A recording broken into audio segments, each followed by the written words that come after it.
What's going on, guys? JSGC here, and we are here for another Manchester City transfer update. Before we crack on with this video, make sure, like always, if you are enjoying the content, you want to stay in the loop with the latest Manchester City transfer news, then make sure you do subscribe, press that red button, press the bell, and put your push notifications on. We are only 7 subscribers away from me hitting 15,000 subscribers at the time of me recording this video. I may well have already hit this by the time this video is released, but we'll be having a big celebration nonetheless, because I reckon it'll have been hit by the time we're doing our live stream for the game against Aston Villa. So we'll have a big celebration for that if we have already hit that. But don't forget also social media links are in the description below, and sliding across at the bottom of the screen if you want to go and follow me on my Twitter and Instagram. Email also in the description below too if you want to hit me up for any sponsorships for any videos or any general business inquiries. Like goal 300 likes once more, so any help towards that would be much appreciated. And most important, let me know your thoughts in the comments below, as I'm always interested in what you do have to say.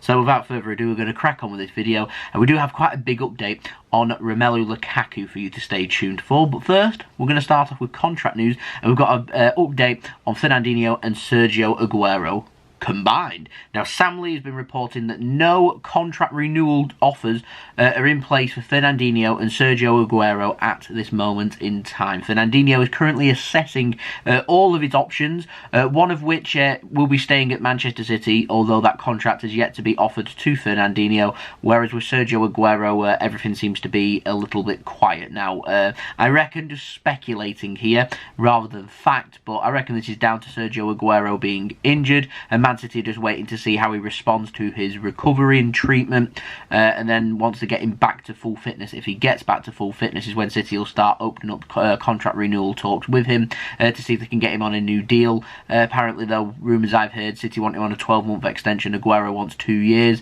Man City, if the case is 2 years, he'll have to take a decrease in wage, whereas Sergio Aguero doesn't want to, so they're at a bit of a stalemate. And I feel like if a big club, a PSG or a Barcelona, come in for Aguero, and that's who's been rumoured, come in with offering him similar terms or maybe even more money than what he's on at Man City, and offering him 2 or 3 years, that could well tempt him to leave. So watch this space as far as we're concerned with Fernandinho and Sergio Aguero, both of whom are free to speak with any club outside of England as of right now for a pre-contract agreement.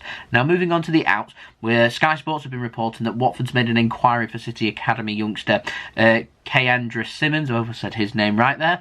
There's no word on Manchester City's reply to this inquiry, though. It's not said if it was a permanent transfer or a loan. I presume this is a permanent transfer, for the full inquiry is being sent to Manchester City. So when we do get word of that inquiry, I'll be first to let you know as to whether the future of Keyendrah Simmons is going to be pulled into question. He could well leave Manchester City or not. Like I said, it could well be a loan or something like that. We'll have to wait and see.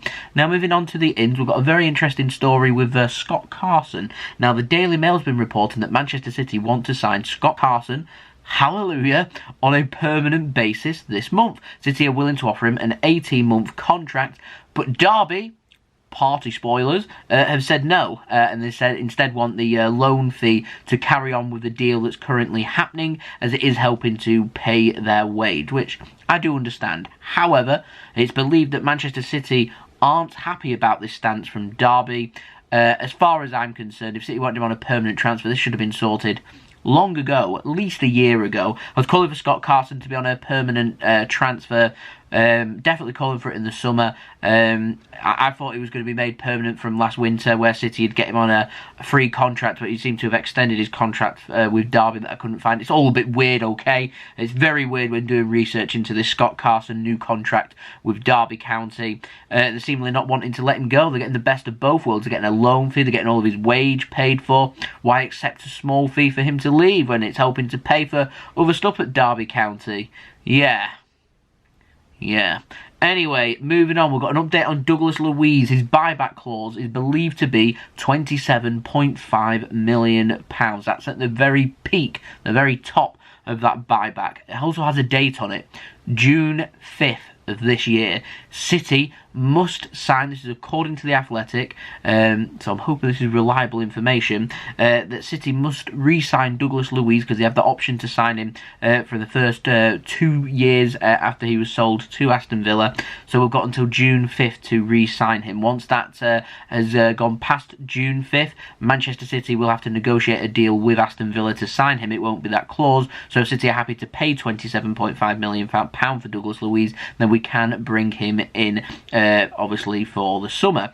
A lot of this does depend on what happens with Fernandinho. We do believe that Manchester City are definitely in the market for a central midfielder, and I would believe that would probably be a defensive midfielder if Fernandinho is to leave. And so if City wanting a nice, cheap, quick, easy transfer to get done, then Douglas Luiz would make sense. Apparently, though, Pep's really keen on Douglas Luiz, never wanting to leave in the first place, forced to due to work permit issues, which is believed to be no work permit issues this time.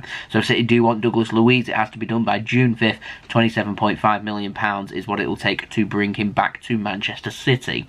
Now, moving on to a little David Alaba update now. Fabrizio Romano, he's been reported that David Alaba is still expected to join Real Madrid on a pre-contract agreement. Manchester City have previously been linked. The rumours of Alaba going to Madrid are getting warmer and warmer and warmer, and it's thought that it's very close for him signing a pre-contract agreement now for him to sign for Real Madrid on a free, which I think is a big blow, because considering Alaba can play centre-back, left-back and defensive midfield, I felt like it just kind of killed a couple of positions for Manchester City to bring in a top-quality player like David Alaba, but there we go. He has always said that he wanted to join one of the Spanish giants, so it seems he's going to be getting his wish.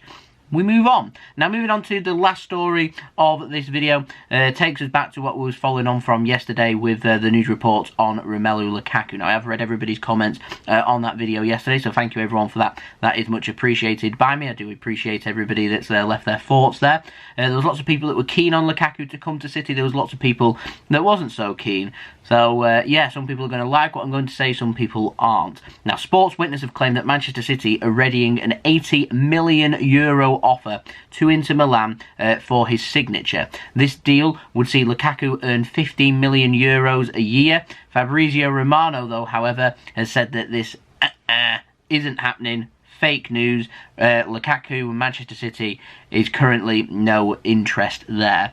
So make of that what you will. I can see Manchester City being interested in Lukaku, top quality strikers. City are always going to be interested in top quality strikers, and when you're good in front of the goal like what Lukaku is, and there's no doubting his goal scoring ability is certainly there, I think everything else in terms of this deal does get called into question. Firstly, we'll speak about the deal, €80 million. It's believed that Erling Haaland could cost maybe 10, 50, maybe even £20 million more than what that €80 million offer to Inter Milan would be.